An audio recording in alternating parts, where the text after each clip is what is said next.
He used to believe exhaustion was proof that his life finally becoming something. Back then, a single $100 bill sat folded carefully inside his wallet like an emergency plan for survival.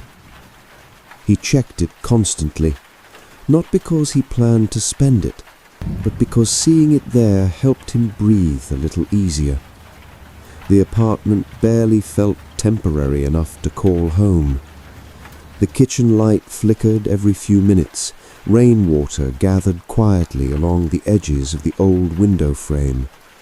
The mattress rested directly on the floor beside unopened moving boxes he never fully unpacked because some part of him still expected life to fall apart again. At night, he ate instant noodles cross-legged beside a glowing laptop while cold air slipped through the cracked window. The city outside looked alive. Inside the apartment, everything felt paused. He told himself this phase would eventually pass. Just survive a little longer. Just work harder than everyone else. Just endure this version of life long enough to escape it. That thought became routine, and eventually survival itself became routine. His morning started before sunrise and ended long after midnight. Microwave dinners, cheap vending machine coffee, late-night buses carrying exhausted strangers under fluorescent lights that made everyone look emotionally absent. Sometimes he watched other people through train windows and wondered if they were also pretending to be okay. The loneliness arrived slowly, not through dramatic heartbreak, not through some cinematic tragedy. It arrived through repetition. Unread messages he promised himself he would answer later. Missed calls from family during overtime shifts. Birthdays quietly passing beneath work notifications and calendar reminders. Little things disappeared without him noticing. Weekends stopped feeling different from weekdays. Meals became interruptions instead of moments. Sleep became something his body demanded instead of something he enjoyed. Even his reflection began to look unfamiliar. Dark circles beneath tired eyes, jaw clenched while answering emails, smiling politely during meetings while his hands trembled slightly beneath the table from too much caffeine and too little rest. Still, he kept going. Because fear is powerful when you've spent enough time feeling unstable. Fear of going backward. Fear of becoming broke again. Fear of disappointing the younger version of yourself who sacrificed everything just to survive another month. And eventually, life improved. Quietly at first. A larger paycheck. A better apartment. A nicer suit hanging beside the doorway. Then came the expensive watch he once stared at through store windows while pretending not to care. He remembered buying it and waiting to feel different afterward. But standing alone inside the elevator afterward, he mostly just felt tired. Years passed that way. The old apartment disappeared. The unpaid bills disappeared. The constant fear of checking his bank account disappeared. But survival mode stayed. It simply adapted to more expensive surroundings. The luxury apartment overlooked an entire city glowing beneath rain-covered windows. The kitchen counters were marble now. The dining table was large enough for 6 people. Most nights, only one chair was ever used. Sometimes he ordered expensive takeout and left it untouched while answering emails beside floor-to-ceiling windows.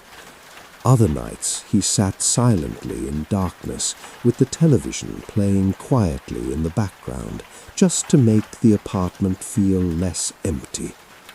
The silence bothered him more than he admitted, not because the apartment was physically quiet, but because there was finally enough stillness for him to hear how emotionally exhausted he had become.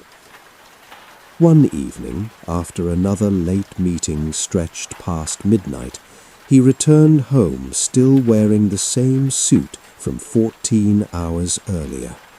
Rain rolled softly against the glass, while distant traffic blurred into glowing lines far below the building.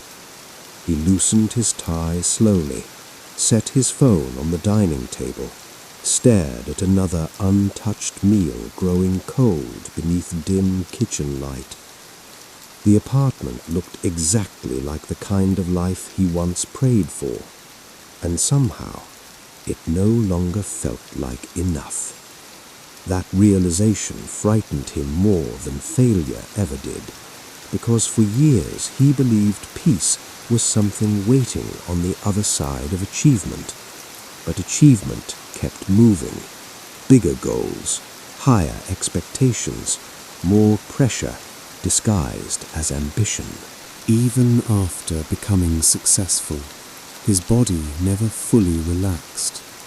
He still checked emails before sleeping, still apologized for resting, still felt guilty any time he stopped being productive for too long. The difficult part wasn't becoming successful. The difficult part was realizing he no longer remembered how to exist without constantly trying to earn his own worth. That night, his phone buzzed again beside the plate.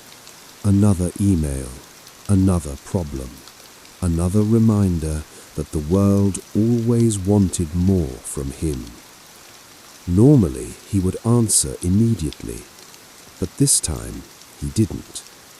Instead, he sat there quietly, listening to the rain, the refrigerator humming softly in the background, distant sirens somewhere below the city streets, his own breathing slowing little by little inside the silence.